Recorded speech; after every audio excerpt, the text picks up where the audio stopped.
තෙරුවන්. ඉතින් ආදරයෙන් පිළිගන්නවා පර්ඩියා YouTube channel එකට.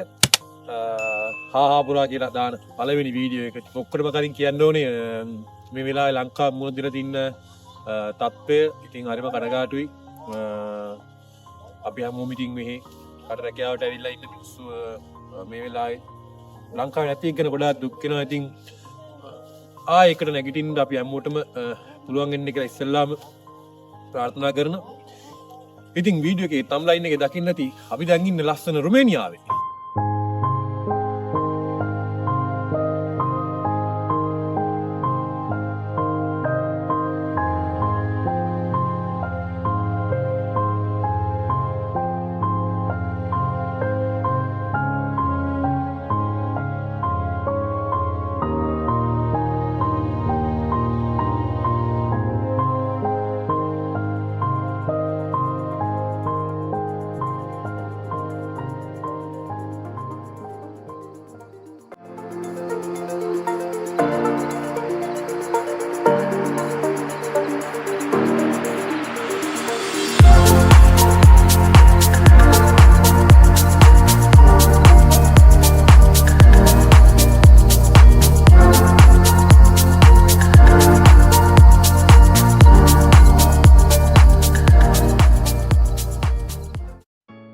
මන්දන් ඉන්නේ ගලාතිවල.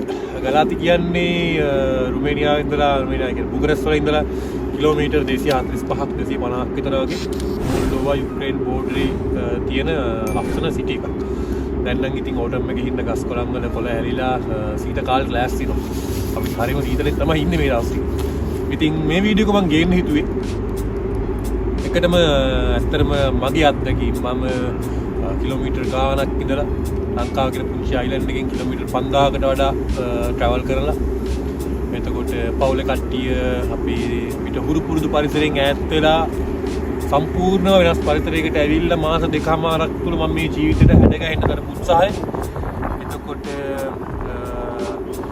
මගේ අත්දැකීම් මේ මාස දෙකමාරක් ඇතුළත මම ලංකාව අත්දැකීම් ඉතින් ඕගොල්ලන්ට සමීප කරන්න කොහොමද දැනෙන්නේ අලුතෙන් රුමේනියාවට ආපු කෙනෙක්ට මේ ජීවිතේ කොහොමද කල්චර් එක කෑම භාෂාව මේ මිනිස්සුන්ට වැඩ කරන විදිය ඉතින් මේක ඔයාලට ගේන්න තමයි මගේ පළවෙනි උත්සාහය. ඇත්තටම මම මෙහෙට එන්න කලින් ඉතින් ගලාති කියන්නේ මොන වගේ සිටි එකක්ද ඉතින් අපි ඉන්ට්‍රෙස්ටිං නේ ඉතින් කියුරියස් හොයනවා මොනවද මේ අපි යන තැන කොහොමද කින්නම මම හොයද්දී ඇත්තටම මට හොයාගන්න මේ YouTube එකේවත් හරියම වීඩියෝ එකක් තිබුණේ නැහැ.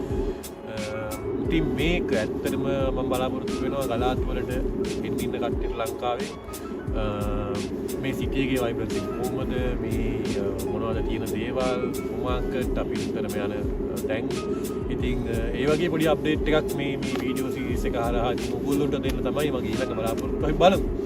මාත් එක්ක ඉන්න රැඳිලා ඉස්සරහට පොඩි වීඩියෝස් ටිකක් දාන්න ඉතින් ආතල්ලකට කරන වැඩක් ඉතින් ඇත්තටම ඔයාලට හොඳ විස්තර ටිකක් මම අරගෙන එන්නම්. ඒ වගේම මගේ අත්දැකීම් ෂෙයා කරගන්න මම බලාපොරොත්තු වෙනවා ඔයාලත් එක්කලා.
පබ්ලික් ට්‍රන්ස්පොටේෂන් ඇත්තටම මේ වෙනම ලෙවල් එක.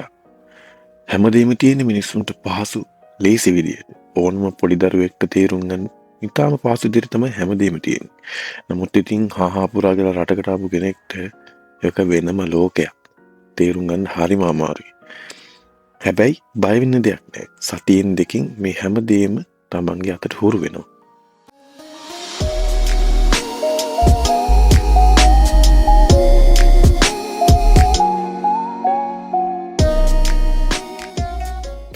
ඉතින් ගලාති සිටි එකේ අපි ඉන්න ඒරියා එක කිට්ටුව තියෙන පුංචි පොළ.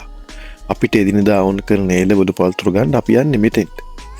රුමේනියාව කියන්නේ ඇත්තටම හරිම ශාස්ත්‍රීය පොළවක් තියෙන රටක්. මේ හැදෙන එළවලු වල සයිස් එක දැක්කම අපිට ඒක පැහැදිලිව තේරෙනවා. ඉතින් ලස්සනට අහුරලා තියෙන එළවලු පළතුරු දැක්කම ආස හිතෙනව නේද? සමහර එළවලු පළතුරු අපි ජීවිතේට දැකපුවා නෙමෙයි.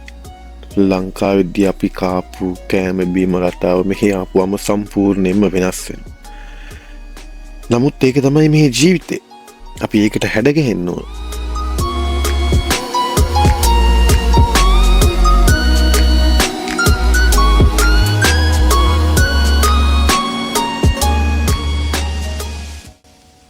නමුත් පළවෙනි වතාවට මේ අත්දැකීම ලබද්දී ඒක හරිම සුන්දර අත්දැකීමක්.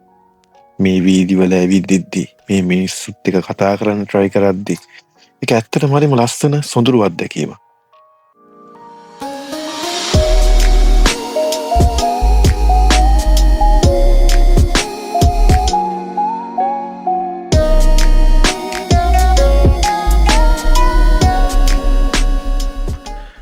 අපිට එදිනදා ඕන කරන එළවලු අපි පොලෙන් ගත්තට අපිට මාසෙට ඕන කරන කෑම බීම අපි ගන්න ගොඩාක් වෙලාවට යන්නේ කවුෆ්ලෑන්ඩ් එකට.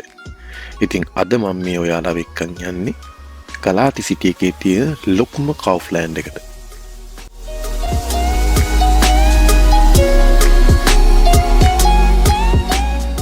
ඉතින් මෙතන මිනිස්සෙක්ට ජීවත් වෙන්න ඕන කරන ගොඩාක් දේවල් තියෙනවා. කෑම බීම ඇඳුම් පැළඳුම් උපකරණ හැමදේම මේ වලින් ගන්න පුළුවන්. විශේෂයෙන්ම එක එක කාලවකවානු වල මේවල ඩිස්කවුන්ට් දානවා. ඉතින් ඒ වගේ විශේෂ වීඩියෝස් මම ඔයාලට ඉස්සරහට අරගෙන එන්නම්. ගලාති කියන්නේ බුකරෙස්ට් වගේ ලොකු නගරයක් නෙමෙයි. ඒක පුංචි නගරයක්. ඉතින් මෙහි අපිට හුරු පුරුදු එළවලු ගන්න ටිකක් අමාරුයි. තිබුණත් ඒවා තියෙන්නේ ෆ්‍රෝසන් කරපු පැකට්ස් වල. බුකරෙස්ට් වල නම් මන් දන්න විදිහට ලංකාවේ කෑම බීම ගොඩක් ගන්න පුළුවන්. මෙහි ඒක ටිකක් අමාරුයි. මේ හැම සුන්දර අත්දැකීමක් අස්සෙම තනිකම දුක වේදනාව දැනෙන වාර ගණන අනන්තයි. භාෂාවේ ප්‍රශ්න වර්ක් ප්‍රෙෂර් එක හැමදේම අලුත් කෙවල් දොරවල් මතක් වෙන දේවල්. ඉතින් මෙව්වා අලුතින් ආපු හැම කෙනෙක්ටම මට වගේම අනිවාර්යෙන් දැනෙනවා. නමුත් අපි මතක තියාගන්න ඕන අපි මෙහෙට ආපු කාරණා. ඒක ඔළුවේ තියාගෙන හැමෝම හොඳින් වැඩ කරන්න ඕන කියලා මම විශ්වාස කරනවා.